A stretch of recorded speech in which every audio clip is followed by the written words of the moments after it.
parts need ball bearings to rotate. They're in household appliances, industrial machines, and car engine parts, such as alternators and fans.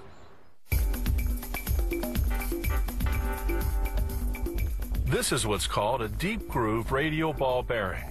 It has steel balls that move inside tracks called raceways. The raceways are carved into a set of heavy-duty steel rings.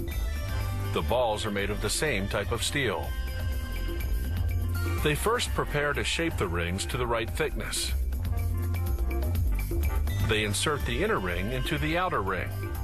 The set then passes through a grinder that alters the width to the correct thickness. A gauge checks the width of each ring as it exits. Now they separate the inner and outer rings in order to grind their outer circumference on separate machines. The outer ring enters the grinder, which shapes its outer surface to a precise roundness and diameter. A water-based liquid keeps the ring from overheating, which would cause warping. The ring exits the grinder through a gauge that checks the diameter.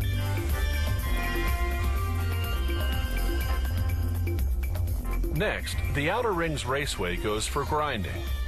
Abrasive stone wheels with an oil coolant shape the surface to precisely the correct roundness and size. The inner ring and raceway go through a similar machine. Now the rings go for polishing. An abrasive stone lubricated with oil polishes the steel surface until you can see a reflection. Here's the before and after.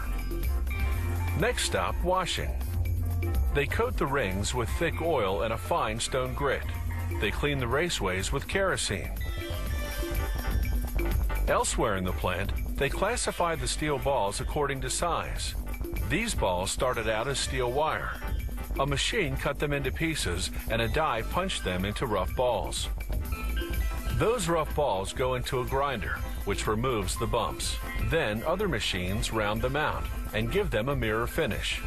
This entire process takes a few days. The balls go through a furnace to harden. Then they get a bath in cleaning solvent. After several quality checks, the finished balls go into hoppers. The hoppers load onto the automatic assembly machine. The ball feeder sends the balls through tubes to a ball pusher that feeds the correct quantity of balls into the raceways of the now reassembled inner and outer rings.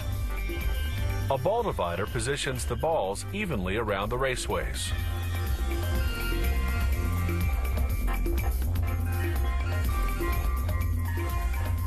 Next comes the ball cage, a metal cage that retains the balls in position around the raceways. The first machine installs half of the cage, the half with rivet holes. The next machine carefully positions the outer half of the cage, the half with rivets.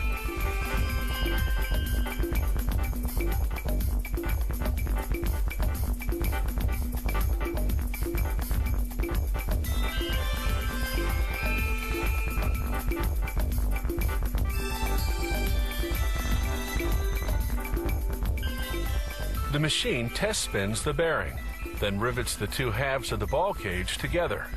The bearing is now fully assembled.